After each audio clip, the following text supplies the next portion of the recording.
Hello, everybody. Welcome to the show, the Flyzone Show. What's up, Maddie, Johnny? Great to see you all. Great to see you, Johnny. What's going on, boys? Not much. What's going on? You guys fly today? Any flying? I did a little bit. I just did a sunset a few minutes ago, kind of the calm before the storm here. So I had a nice sunset this afternoon late, so got that in. Nice, nice. So as you guys all know, we have a special guest tonight. The wonderful, the talented, the best pilot I've ever seen. We have NURK FPV, good old Paul on the show tonight, guys. So it's your lucky night, everyone. You get to ask NURK any questions you want about FPV if you guys are getting started in FPV and so on. So who we have in the chats, Johnny? Man, I tell you what, Mike, got a big crowd in for NURK here. It's we got Third Eye View, JC Flying, John Carroll, Chris Wedgworth, Kim Fuse, Greg Pittman, Akarasho, Matt Bagwell, of course, Matty's in here, Joe Blaylock, Leonard Oglesby, Brad Austin's in the house, Bill Ronay, Jody Drone Shots, Sammy Burns is listening, Lawrence from Novice Quads, Greg Pittman, did I say him? DeMarco's in the house. Got a great crowd. As usual, our family here. Yeah, they everybody wants to hear about this FPV, and TJ's in the house also. I see Leonard Oglesby, Michael Night Train, Mike from Night Train, of course. Mike's a big FPV guy. What's up, Mike? So yeah, big crowd. How you doing, buddy? Good to see you all here tonight, man.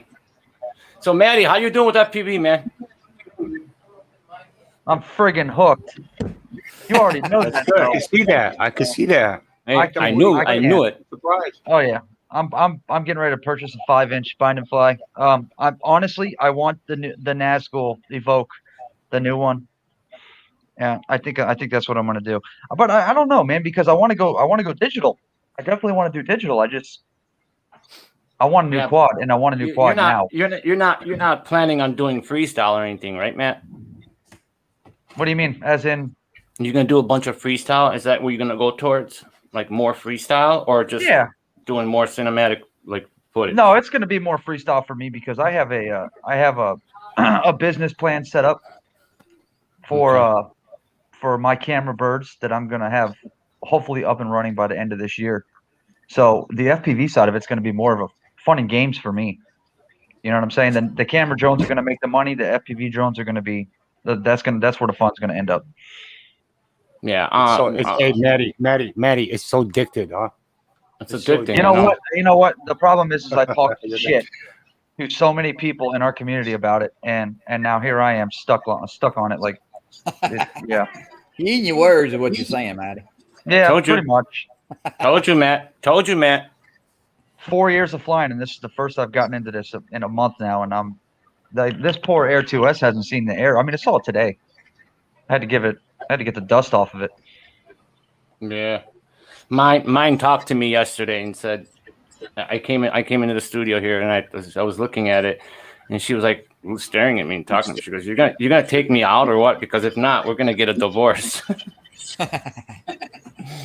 Matty is really doing good though. Of course, I know Sergio and Mike, y'all doing some great stuff with the FPV and learning. And I just kind of started. I got some goggles in today, but I'm just taking it slow. So hey, it's gonna be fun. I want to learn some stuff tonight. It's gonna be very interesting. Well, we have the perfect man for it. So yeah.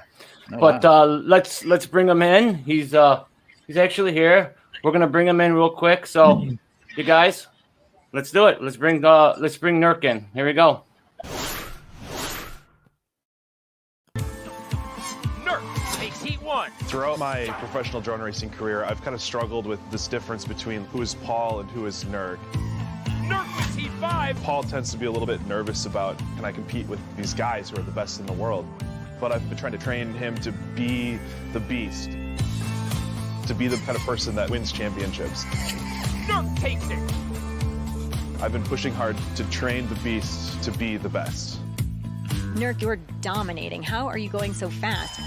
I've been putting in the work. I've been practicing. I decided ahead of this season that it's going to be a new NURK and just see if I can stay out front and get some wins. I know that I have the capability to beat these guys. I have to just kind of sit back, think about when I'm practicing, think about every Sunday at the park just flying my best, and remember that that's who I really am. When I got interested in drones, I realized very quickly that I have a shot at being one of the best, and last year I showed the world that I could be. And NURK makes it official. I'm the world champion! Let's go!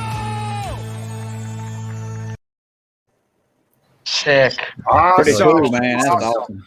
Like smoke machine coming up behind me, like, what's good, guys? How we doing? What's up, buddy? NURK? Paul, thank you for Howdy. coming on the show today, man. We're great. We're very thankful for you being here, man, and giving us your input and your journey through FPV and all that. And everyone, I'm sure everyone's happy to seeing you here as well. It's my pleasure to be here, guys. Thank you. We appreciate it, man. You're the man. So, Paul, you're not too far from us, Chicago.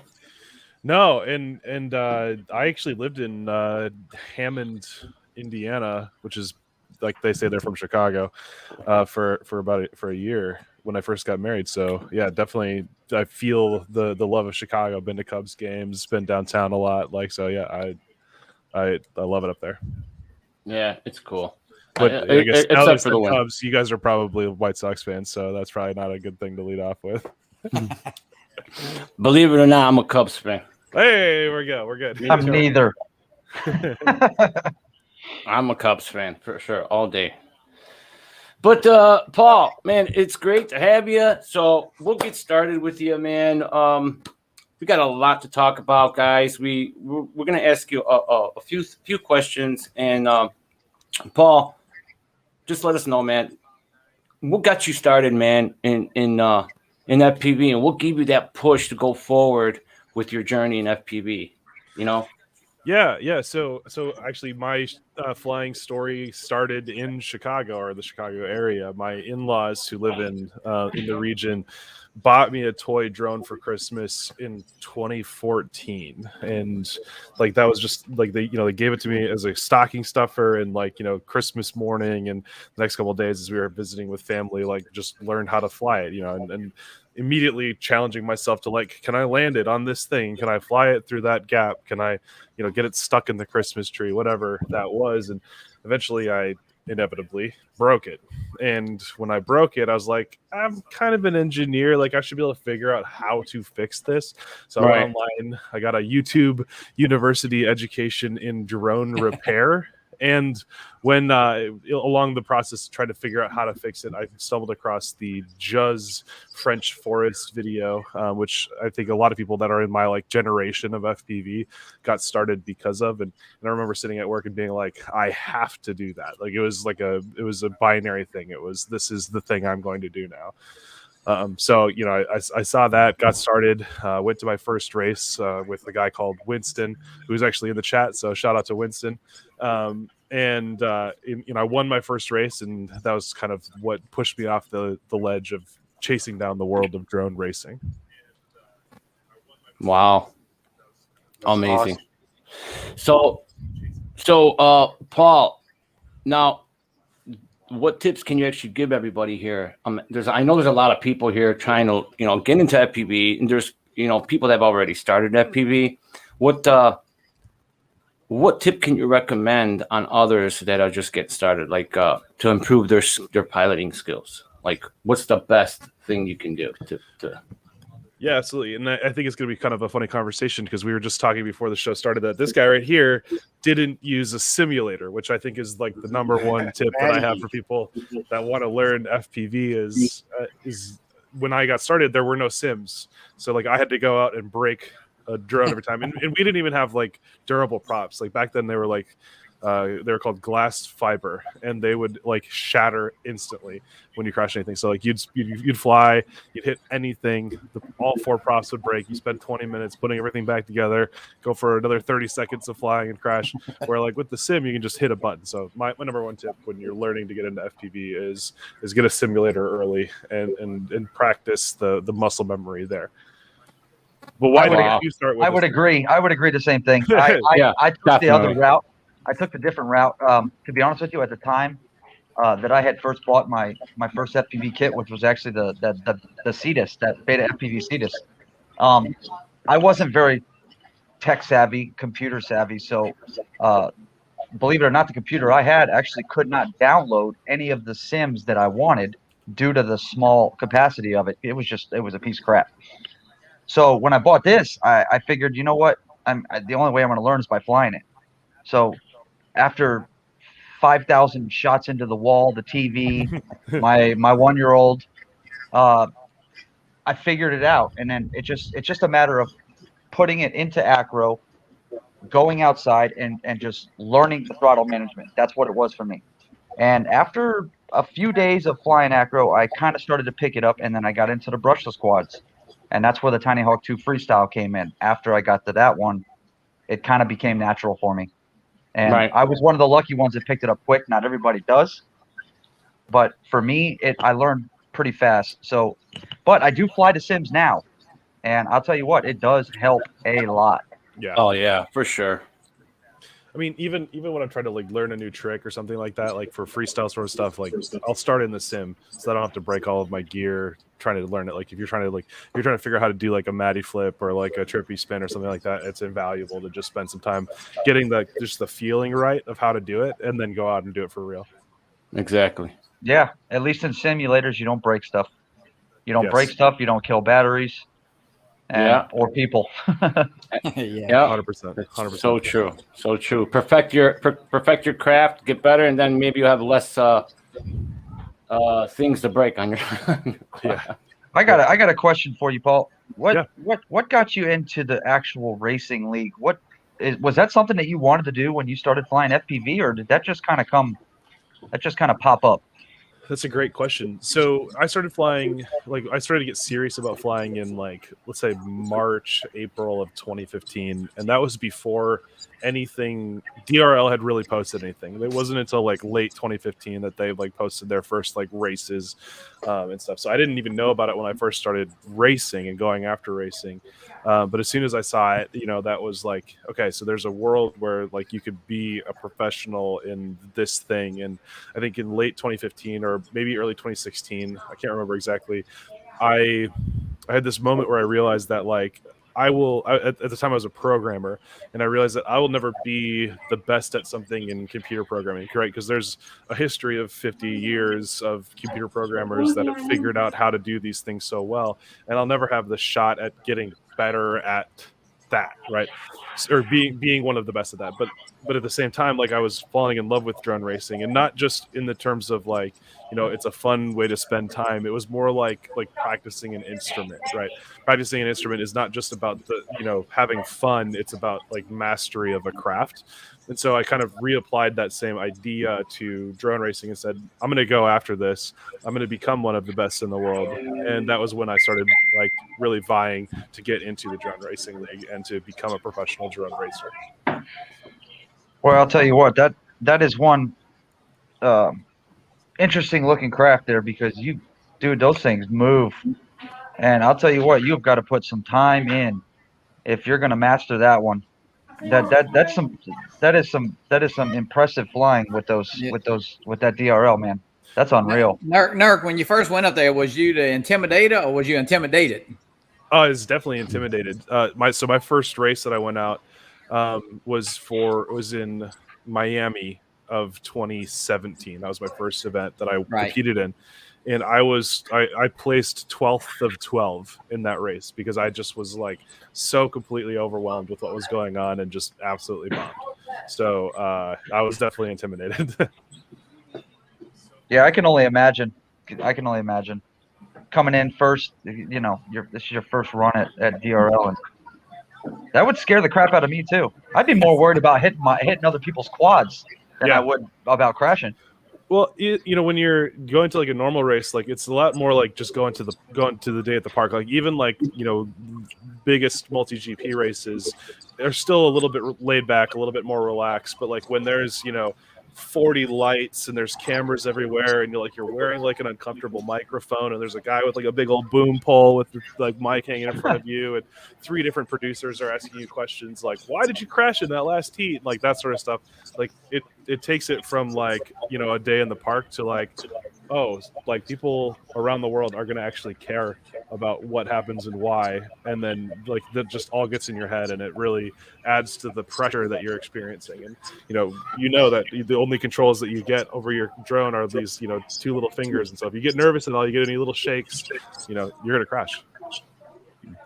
That's That's the best. true. I'll tell you what, knowing that you're running that machine with those 2 sticks, that is the adrenaline, is being able to pilot that quad however the hell you want. That is the best part about the whole thing. Absolutely. That's amazing. Yeah. Man. Yeah, sure is. So, Paul, now I have a question for you on your on that that creation that you created on the FPV quad, that 9-inch, that 6S, the Caddx, the NURK edition. Yeah. I think you worked on somebody with that. Was that Neil? Yeah. So Catalyst Machine Works and I have been kind of working together on these kind of signature builds, like a couple of different things. We had the NURK edition Bang God, which is like a 5-inch freestyle drone, super durable, super awesome. And then Catalyst Machine Works, Neil of Catalyst Machine Works, came up with the 9 edition. He calls it the Macro America, where it's basically an X-class quad, so like a big quad, but scaled down a little bit, so that it's not nearly as dangerous or as intimidating, but it still gives you the same feel, the same rush, the same adrenaline as an X-class quad. But as Winston and I have been playing with it, we realized, this actually has some useful features in that, it can run a higher value of throttle at a higher speed more efficiently than a 5-inch drone can, because of the larger props, the lower KV, and then the bigger momentum being carried to corners. So we think it's the perfect drone for doing for filming races, like car races or drifting or something like that. Right. So isn't that the same one? Didn't Drew on Rotor Ride, didn't he fly that on one of the videos that you were in? Drew flew my 6S 7-inch, sorry, 12S 7-inch monstrosity. The motors on that sucker. Yeah, it took 3110 motors, which are big chonking motors. I put 7-inch props, and then those were 1000 kV motors, but we ran them at 12S, so it would be the equivalent of 3000 kV on 4S, something like that. If you do the math for the RPM and stuff.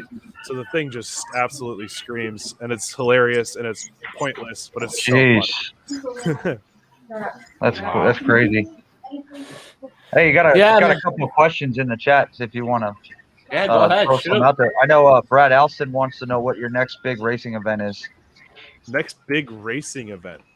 That is a great question. I definitely want to go to Multi-GP Nationals if I can. I think that would probably be the next big one that I would be going to. Yeah.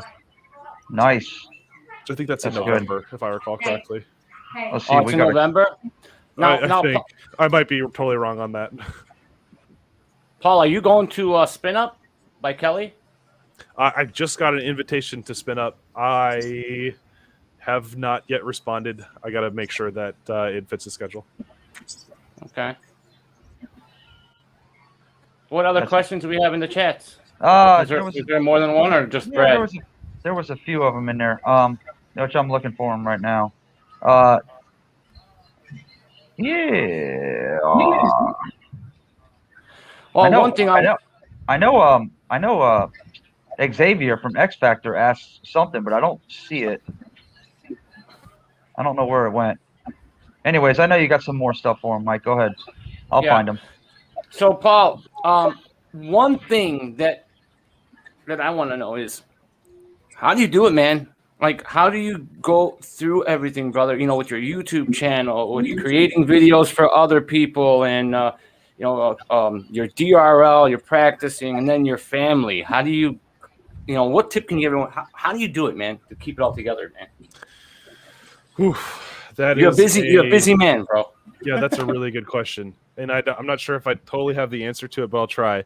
So yeah, you're right. I have basically 4, maybe 5 businesses that I'm trying to run at the same time, right? We have NURK.TV, which is like, content. It's YouTube, Instagram, partnerships, sponsors, all of that stuff. That's one vein, and that takes up a ton of time. And then I have my filming company, where I sell my services as a professional pilot to go and fly things. I do professional drone racing, and then I also do some contracting. Like, if somebody somewhere might potentially be like a government agency or something, says, hey, I want to build a drone that can do this. What do you recommend? How do we work together on this? And and then I have a 5th piece of that business that's about to start, but I can't talk about it yet. So like all of these different things coming together, consume a lot of time. And I just had a baby in January. He's right there. He's sleeping. Congratulations! I saw that on your last Yeah. video. I noticed that your last live stream that you did. Or yep. Yeah, that's why I asked him this question, because he's got a baby too. It's like, I say, when do you find time to fly? Well, it's that's an unfortunate side of choosing to make a good career out of this, is that drones for me are now a business, right? So as much as I love it, and I love every aspect of it, and I love doing it, I try to find opportunities to fly when I can also make a little bit of income off of it. So, my flying time generally ends up being when we're filming a YouTube video, or when I'm out working on a gig, or stuff like that. So I guess I definitely fly a little bit less recreationally than I used to, but that's not I don't say that's a bad thing, because I still love what I'm doing. I still love all of the flying that I do get to do. And so I just have the added benefit that I get paid to do it too. Nurk, how did you practice for the Drone Racing League? Did you set up a course, and or how did you approach that? Yeah, historically, I know when an event is going to be for the Drone Racing League. And so what I do is I book myself like 3-ish weeks ahead of each race. And then I have a couple different properties around that are willing to let me come and set up a course and leave it there for a couple days. Right. Like churches, for example, they don't typically use their property during the week much. So, I just kind of kick in a little tithe to the church and then leave, my stuff there in their fields. Because most churches have like a soccer field or something like that, at least in the Midwest. And so what I'll do is I'll basically at 10 in the morning, I'm going to get everything in the car, go over and run batteries for roughly 8 to 10 hours, depending on how much gear I have with me. Like if my drones are all dead and I don't have any time to repair them, I'll just kind of give up for the day, or I'll go until it gets dark. And when it's dark, I head home. Typically I go work out. I like to kind of not only train my thumbs, but also the rest of my body. It kind of helps seal in what you've learned. It pushes good chemicals into your brain to make sure that, you're focused on that. And then I stay up as late as I need to fix all the drones and start it all again the next day. And I'll do that 6 days a week for those 3 weeks. What's the typical, how many batteries you go through, Nurk, when you practice? Between 100 and 150. Holy shit. Yeah. My goodness. Oh, that was cool going through 10. Yep. Holy cow. By the time you hit like 30 or 40, like you really don't want to be there anymore.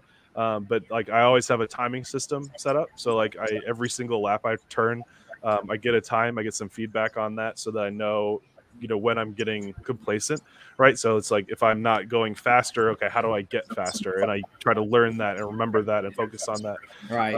And then I'll also do things to simulate stress, for example. So like what I'll do is it happens to be like both the places that I'd go fly have basketball hoops. So I'll go shoot baskets for like 10 minutes and then come back while my heart rate is, sitting at 160 BPM and say, go, as if, I was getting nervous or there was a crowd cheering or something like that. And like that kind of helps drive that performance mentality.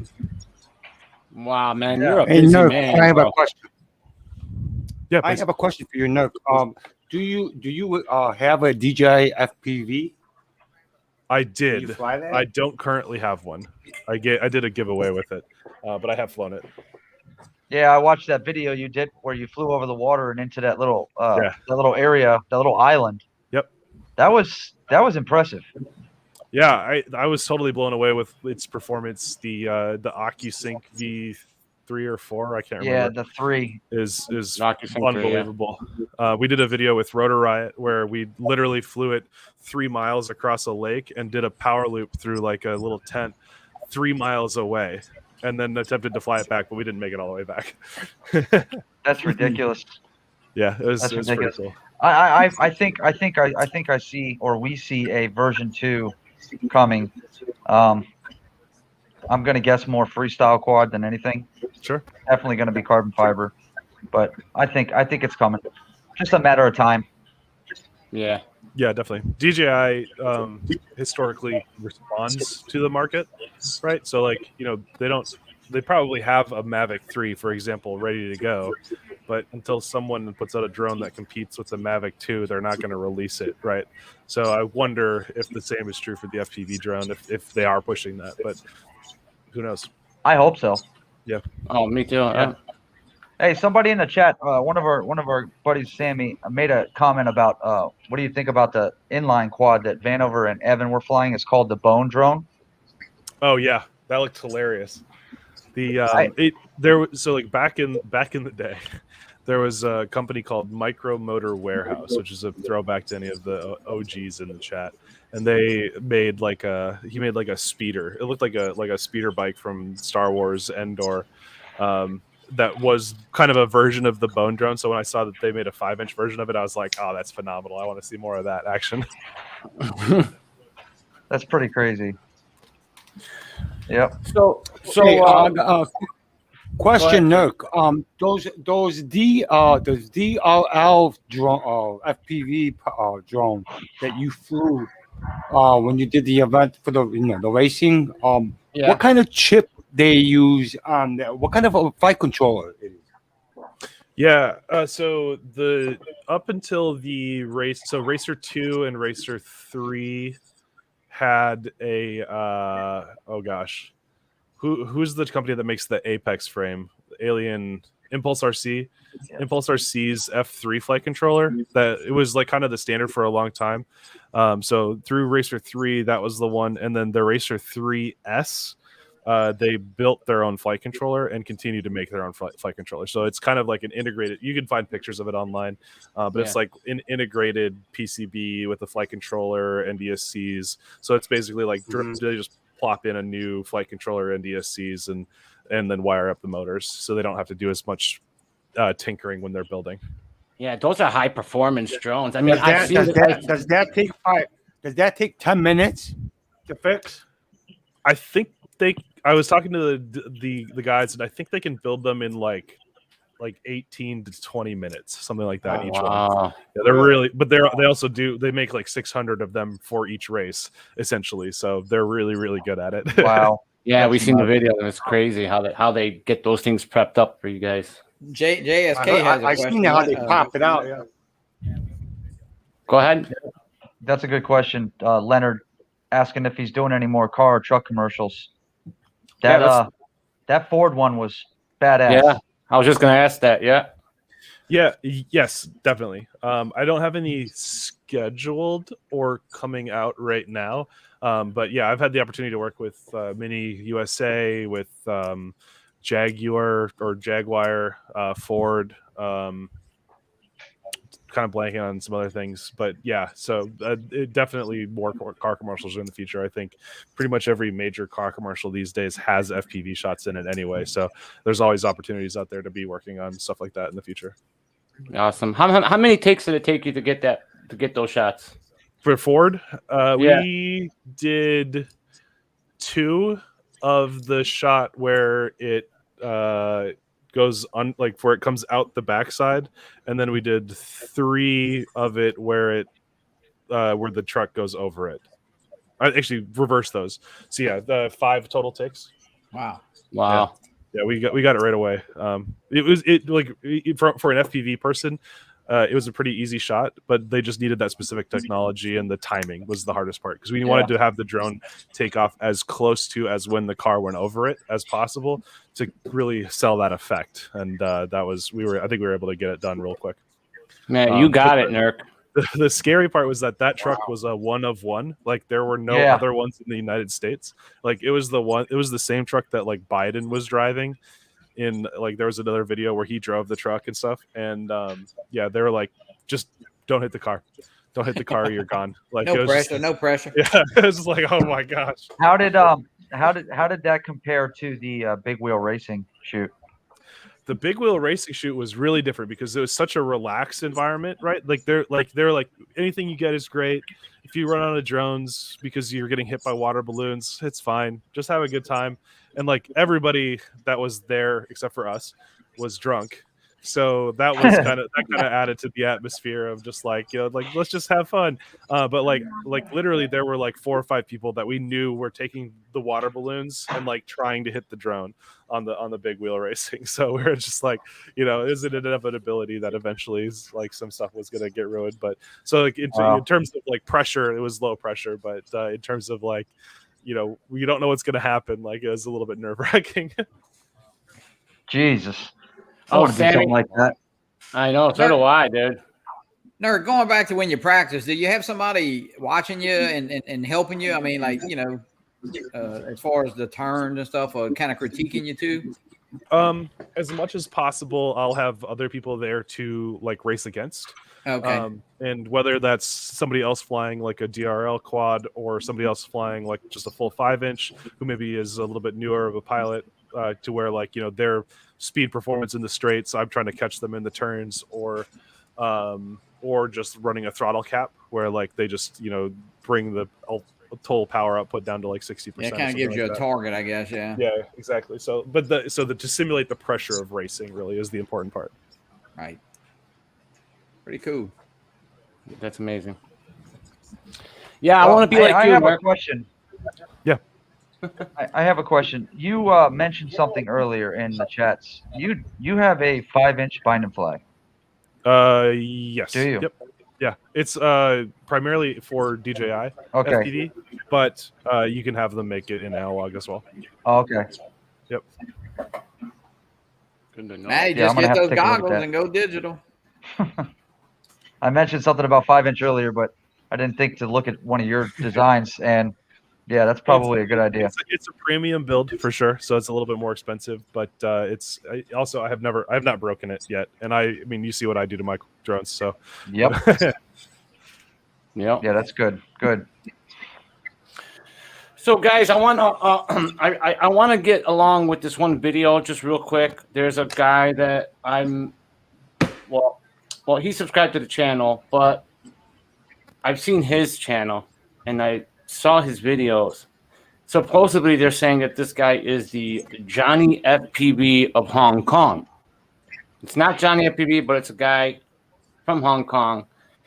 But I wanted to share this real quick because I promised that I give him a plug. So we'll check this out real quick. Let me know what you guys think of this. Pretty badass video. Yeah, I think it's cool. is it Drew Drones? Oh no. Okay.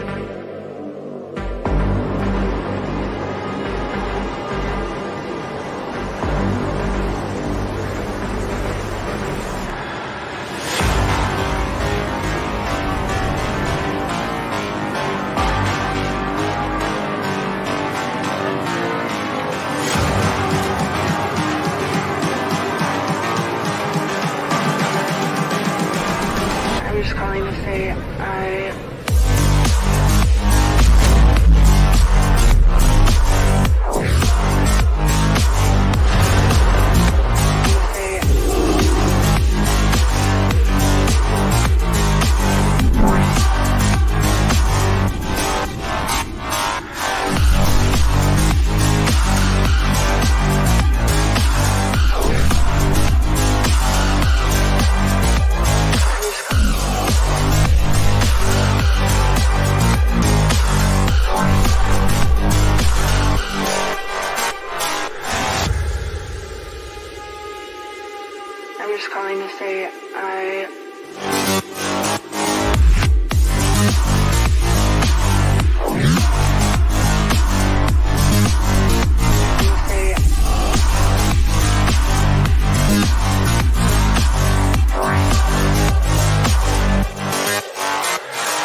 Damn, that's some shit right there, bro.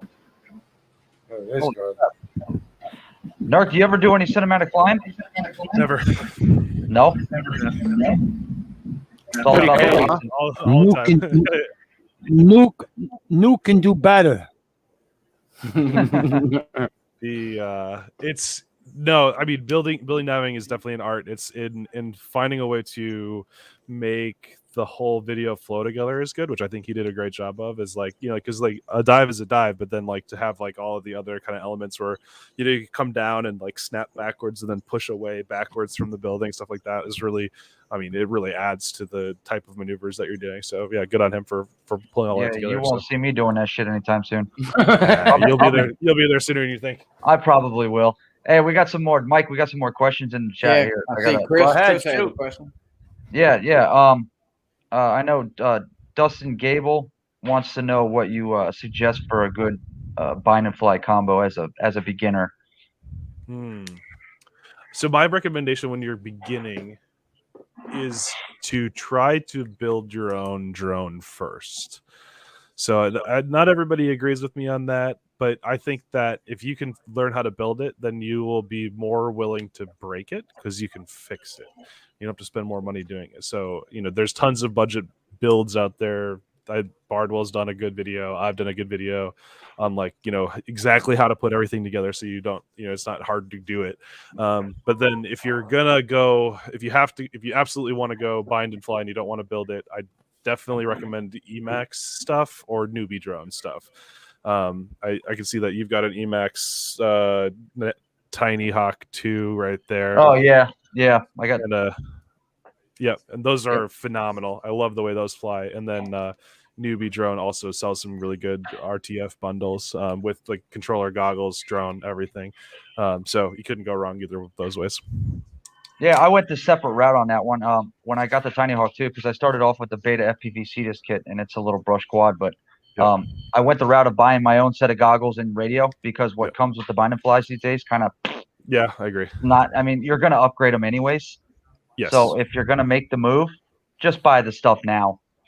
Yeah. If you can drop like $1,500 first time out the door, like you can get some really solid stuff that'll last you for a while. But like if a lot of guys that ask like what's beginner stuff are maybe they're in high school or don't have a job or something like that. Like then having like the $150, $100, $200 option is always really really good too. But yeah, I definitely recommend going for the good controller and good goggles right away for sure. Yeah. See, Lon brings up the actually Beta FPV. Just is it today, Johnny, or is it tomorrow? It came out. I think it came out today. The Pro, yeah. Yep, it's the little Beta FPV Cedar.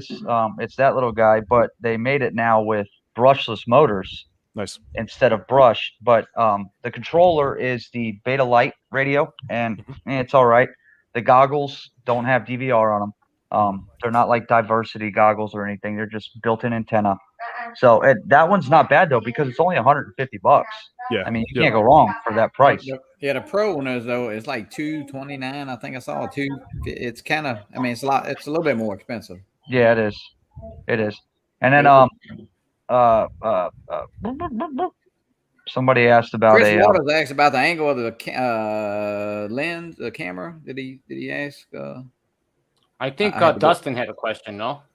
Oh yeah, what camera angle do you run your camera at for chasing? For chasing, it depends on what I'm chasing. If it's if you're chasing I guess usually lower than you'd think. That's air chasing is what he called it. Yeah, it just depends on how fast the thing is that you're chasing, right? So if it's like bucking at like 60 miles an hour, I'm going to go up in the 30, 40, 50 range. But if it's something that's really slow, I'll definitely keep it down to like 10, 15. I like to be like for like filming and cinematic flying and freestyle. I'm definitely like 15 degrees. Like it's not a lot, just enough that you can get some good forward momentum, but generally just keeping it a little bit lower. Okay. I also have another question from Xavier, he is Drone X Factor. He asked what was the biggest catalyst that caused the transition in business? I'm gonna assume he means the filming business for drones, for FPV specifically. I'm gonna assume, yeah, I believe so. And I would say that there's two big catalysts that have happened. I think the first one initially was Real Steady. I think Real Steady made really, really good looking, smooth video for the masses available to that you can really easily sell and people will consume and not like get sick from, if that makes sense. Like, because like sometimes, you know, FPV can be a little bit jarring and jaunting. And then I would actually say that the second big thing that really has helped FPV is just the Komodo being released, the red Komodo. I think once we saw like a high level cinema camera come down into this form factor that we could slap it on a drone and fly, I feel like a lot of bigger directors started really asking for that style of camera and that style of content. And I think that was really the two of the biggest things in cinematic FPV. That is a pricey camera, isn't it? It's $6,000. That's pricey to me. Yeah, it's not cheap.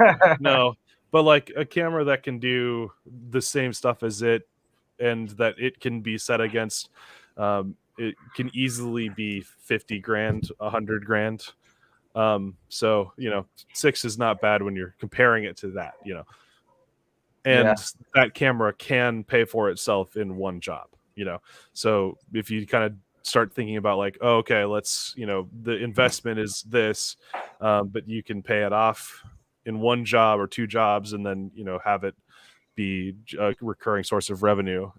It starts to become pretty good value for what it is. Yeah, man. I have a question. Is it true that with the 6S battery, you can control the sticks and the performance better on the FPV? Like if you have a 6S battery, you can control it better when it's in the air. Like it's much easier with the controllers. You know how you fly and it starts going with the 4S, you go slow and you turn, it slows down, but you don't have that much control to it. But if you have a 6S battery, you have much control, right? He's talking about punch. More punch, more act. The punch, yes, exactly. Yeah. The punch. Yes. Yeah, I go back and forth on that, right? I think that there's people who build a really, really good 4-cell quad that can do just as well as a 6-cell. I think the little bit of extra power that you probably get out of a 6-cell is definitely adds some value. So, but if anything, it's like a 5% difference. Not like, you know, it's not night and day. It's just a little bit more, you know. Personally, yeah. I was flying 4S on squirts until late last year, you know, and because it's fine. I don't need to do anything different. That's where I'm going to start off. When I get to my 5-inch journeys, I'm going to start at the 4S level. There you go. Yeah. I don't want to overpower myself. Yeah, I don't know if I'd recommend that in 2021. I think you should just go straight for 6S, honestly. And that if you're worried about having too much power, just put a throttle cap on it. Yeah, I can cap it if I have to. Eventually you're going to go there. I think the world of FPV is going there. You might as well just start there and then just limit yourself in software. All right. You won't go wrong there. Okay. The only reason that I wouldn't have recommended that like maybe 3 years ago was that components really weren't actually made for 6-cell. Like they're just like, it's a little bit better. But now the actual FETs, like the electronics that control your motor spinning, are much more durable and much stronger, and now they actually work. So 6-cell and 4-cell, there's no difference in terms of like reliability or anything like that. So you might as well just go 6-cell. Okay, that's where you're gonna end up in good the call. That's what might I'll as do. well invest in those batteries now. Yep. That's what I kept telling my brother Sergio. Get 6S batteries. Get 6S batteries. Get 6S batteries. Doesn't listen to me. And now that's why he's asking you that question. But here's the thing. Has Bubby and Drew have they got out of the 4S, flying 4S? I don't remember. Because I know Bubby was flying 4S a lot. Like he always flew 4S batteries. I am not sure. I thought Bubby was flying 6-cell, but I don't know. I know Drew was definitely trying to hold out, but I also I don't know. But again, I think it's good that I don't know because I can't tell. You know, they're doing some pretty cool shit with 4S. But I think everybody will be on 6S eventually. So I saw that video you flew with the 12S battery with Royal Riot, the one you built. Yeah. That thing was fast. Yeah, That was thing is ridiculous. hilarious. That That was awesome. absolutely ridiculous. So Dustin has a question. Is that a question? Let me see. That's the Caro video you did carrying the Komodo was fire. Oh, yeah. Oh no, he Yeah. just said it. That's what he was He talking just said it was awesome. Okay, cool. Sammy, Yeah. Nurk, do you know anything about the 399 Super G? Oh yeah, yeah. Most of my drone fleet is the 399 Super G. I have the Bang God and the Super G. I think I've got like 5 or 6 Super Gs built that are like my filming fleet, and then I have a couple NURK Edition Bang Gods that are my like freestyle fleet. Sammy Burns is building one right now. I wanted to know what you thought about it. It's Oh, my wow. favorite frame that's not got my name on it. Wow. Yeah, what's the millimeter thickness on that frame? 5 for the arms, 2 for the plates. That's thick. Yeah, she's a big girl. She's not, but there's nothing special about the Super G. That's why I like it. It's just like it's 4 arms and a body, and it flies. It flies great. We got Ken in the house from Place It Here. Welcome, buddy. Yep. What's up, guys? I believe he's supposed to be in Louisiana by you, Johnny. He's going to be in Yeah, I Baton think he Rouge said. on Friday. I guess he said meant next Friday. Well, yeah, today's Friday. Yeah, he wouldn't want to be here this weekend, but It's supposed to be by you or by you. That was a good one. There you go. Yeah. Well, hey, with this storm coming, the bayou could be all over. The bayou is on you. Yeah, no shit. That storm you guys got headed your way is looking kind of dangerous, man. Yeah, it looks pretty rough right now. It's supposed to be a Category 4 when it hits Louisiana. Yep. Jeez. Sorry, bro. Wow. Crazy. Shit. What are you gonna do, John? You gonna stay, or what are you gonna do? Yeah, we're gonna ride it out right here. We can't leave. I mean, we don't have the flooding, aspect of that, but pretty strong wind, 120 mile an hour wind right now. So we'll see. Oh, yeah. Hey, Paul. Sam wants to know on that Super G, the 5-inch. What motors do you recommend running 6S? My favorite motors right now for 6S are the 533, the Fly 533 Evan Turner heads-ups motors. I don't know what he calls them, but like there's only one of them. Those are the best 6S 5-inch motors right now for everything. A NURK is the Mamba flight controller with the Speedy B Wi-Fi built in it. Is that a good flight controller? I do not have any experience with that one, unfortunately. Okay. So I couldn't tell you. Sorry. Hey, Mike. Yeah. Your boy, the video you played, he is in the chat. Oh, what's up, buddy? We put your plug in for you. Yeah, that was a cool video. Thank you for coming in, dude. my man. Yeah, that was a cool video.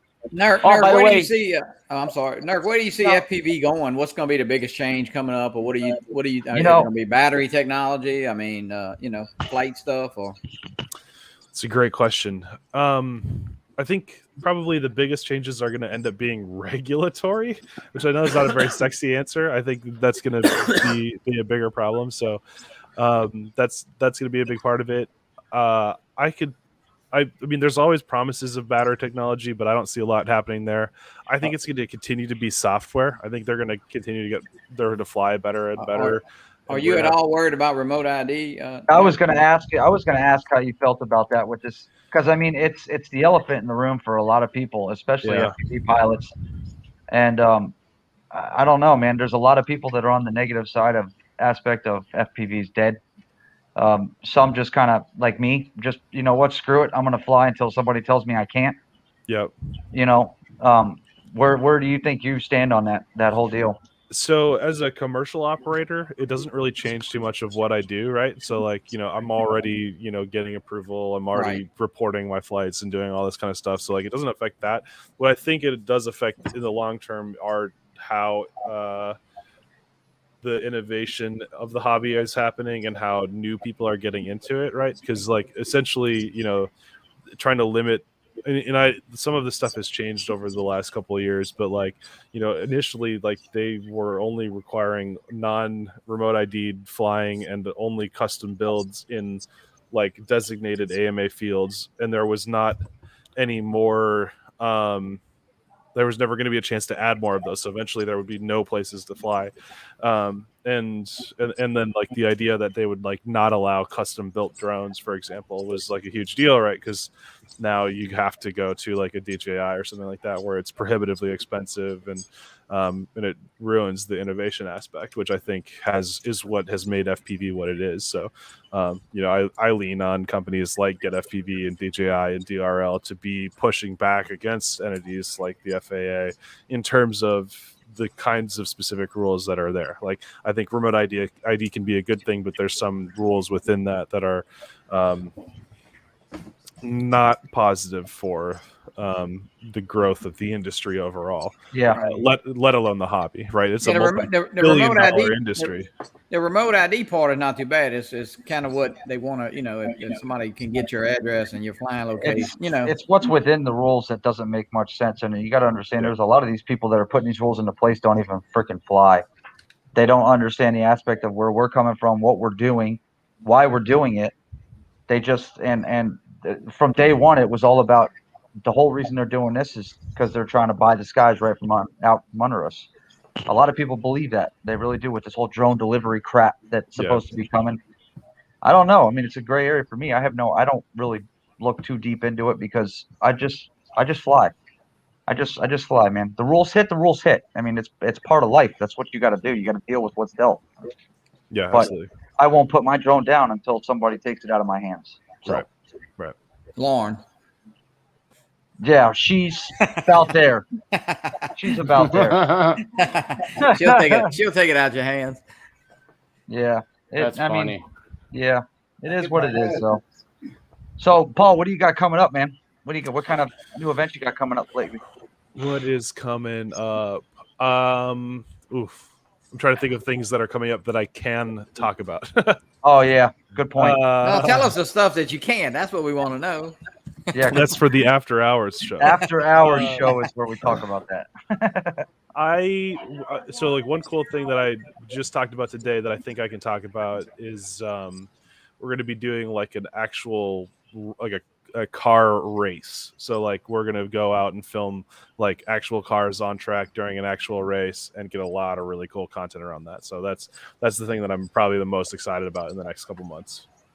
Oh wow. Those videos are cool to watch with people on like dirt tracks and drift cars and stuff. Yeah. Those are some crazy cool looking videos. There's going to be this race supposedly will have like GT3 as well as Pro Mazda, which are like open wheel cars and stuff like that. So like it's going to be really cool. I've not seen a lot of it in FPV, so I'm really stoked that they're going to let us get in there and get really close and personal with the track. That's pretty badass. That'd be cool. Yeah, those are fun to watch. Everybody, I posted NURK's his website in the chats for everybody. If you guys want to click and check out his website, and then I have his channel link. If you haven't subscribed to NURK, go ahead and subscribe to him, guys. He's got amazing stuff on there. He does his daily vlogs now. He's back on doing those, and I really enjoy those. Yeah. By the way, Paul. Dude, I'm stoked. It's they're a labor of love for sure. They don't necessarily perform very well, but I love making them. I think in like 5 years, being able to go back and look at these for me and like see like, you know, my kid kind of when he was little and like, you know, what Winston and I were working on at that time. Like, I think that's gonna be really fun. So I'm doing it for me, but I'm stoked that people are also interested in seeing it too.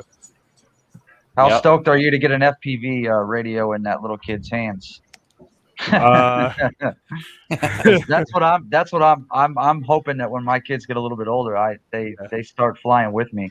I really hope they do. I definitely think that would be enjoyable. I think I'm also looking forward to like, you know, playing sports with them and stuff too. Yeah. As much as anything. I think being able to like go out and do stuff together is gonna be really fun. So well, we're at a young enough age where we can do it.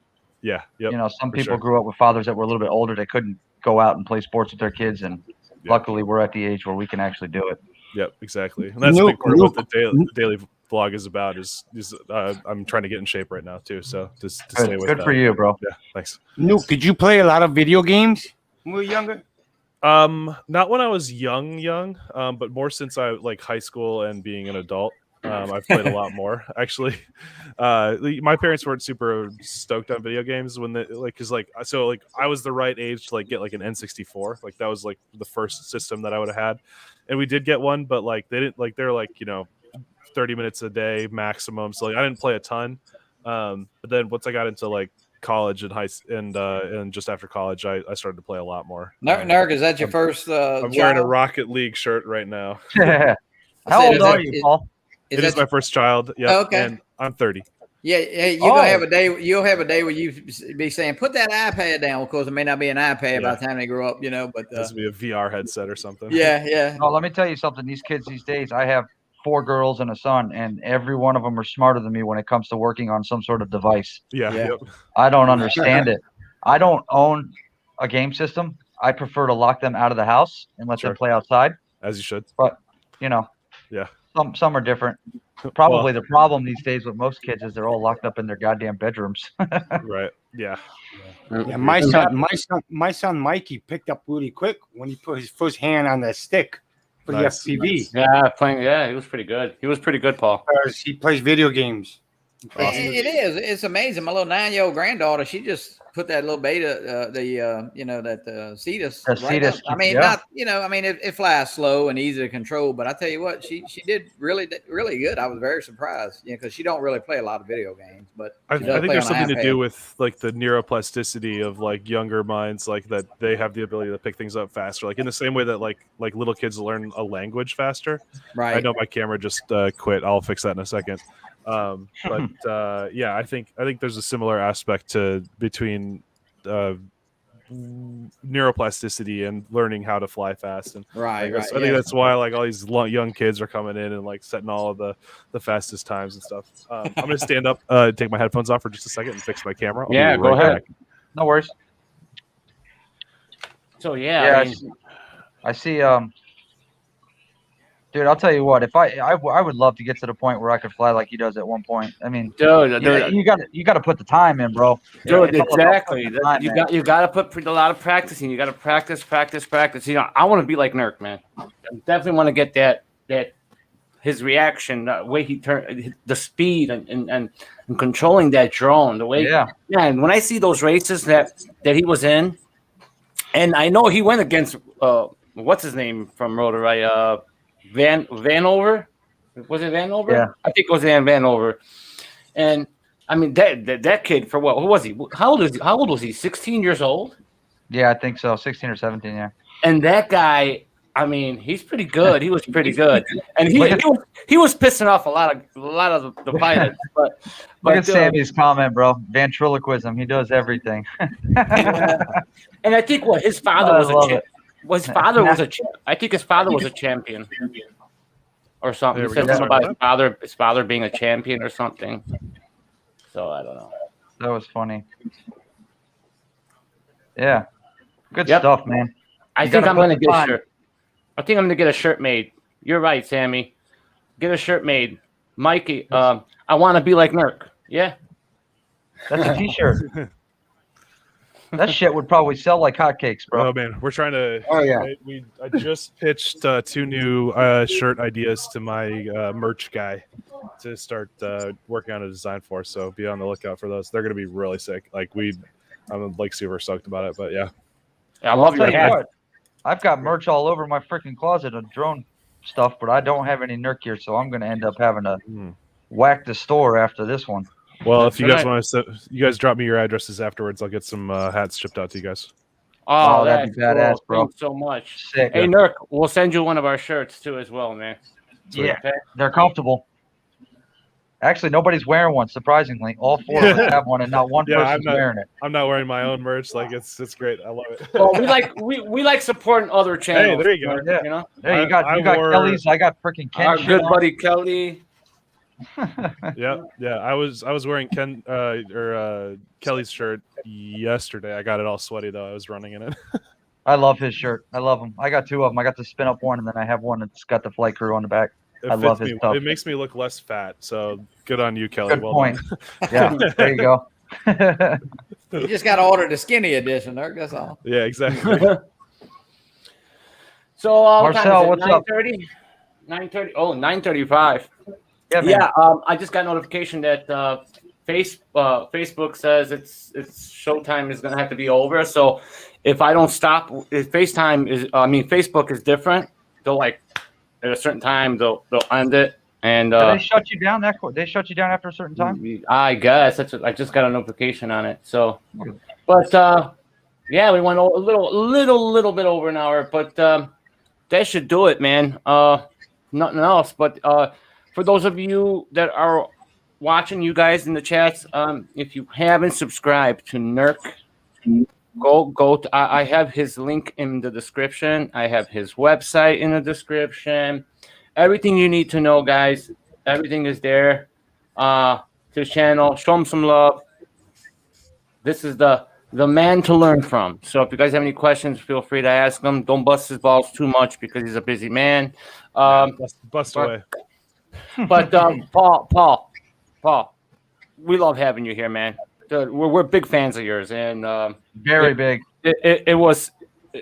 I'm starstruck, and it was amazing to have you, man. We're thankful for everything. I'm so glad to be here. Like guys like you guys are what's continuing to drive the hobby forward. So just be out there, continue to crush on some content and bring these discussions together in these communities. Like I can tell that Chad over here is super engaged, super about being here, and that's because of you guys fostering that. So right back at you. Keep up the good work with what you're doing. Yeah, Hey, awesome. NURK, Thank my you. son wants to say hi to you. The next DRL racer, right there. There's my son right there. He's a little bit asleep in the corner. I remember those crib That's cams, so cute. man. Yeah, buddy. Crib cam. There you go. Yep. Good night, little NURK. Yeah, he's been out for 3 hours already. What's his name? James. James. Good name. Good name. James T. NURK. Swear to God. Nice. So Good stuff. let's say our goodbyes. We'll start off with Johnny, Maddie, and then Sergio last, and then you too, Paul, if you want. I just want to thanks for having me on, Michael and Sergio and Maddie. And of course, NURK, it was a pleasure meeting you and learned a lot. And man, I tell you what, I started FPV not very long ago, and I hadn't caught on quite as fast as Maddie, but I'm gonna get it. So You'll get there. You'll get there. I appreciate it, Paul. Honestly, bro, it was great meeting you. After watching all your videos, I got to say, when I first saw you, I'm like, oh shit, I'm stuck. I didn't know what to say, but dude, I learned so much from your videos, and I'm telling you what, bro, don't ever change. Keep them coming. Yeah. Keep them coming, man. I will stay flying. That's Yeah. right. Hey, I want to thank everyone for coming in, supporting our channel, support NURK. And I also want to thank Johnny, Matt for coming in, and my brother for his hard work, everything he done. And also, I want to thank NURK for answering all the questions, and I really learned something. So Awesome. Did you see what Didi said? I heard her say something. I didn't hear. I didn't make out. She what says, she said. and thank your wife for putting up with your ass in the hobby. We got to thank all of them, bro. If it wasn't for them, or if it wasn't for mine, I probably wouldn't be where I'm at. Because Yeah, we have to thank the wives though, for real. And we gotta have the wives here. Pro tip is make this hobby your job, and then be like, I gotta go make money, Rachel. Hey, exactly. You want I'm food on working the over table? here. If you want food on the table, I'm working right now. And you can get away with buying new drones. Yeah. Yeah, exactly.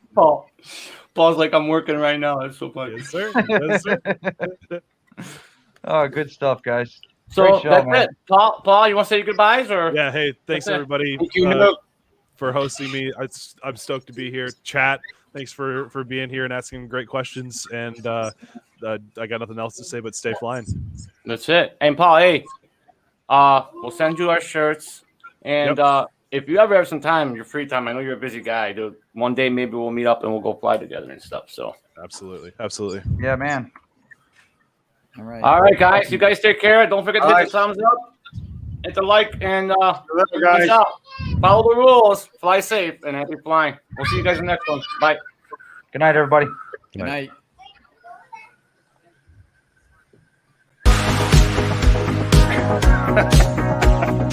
Ciao.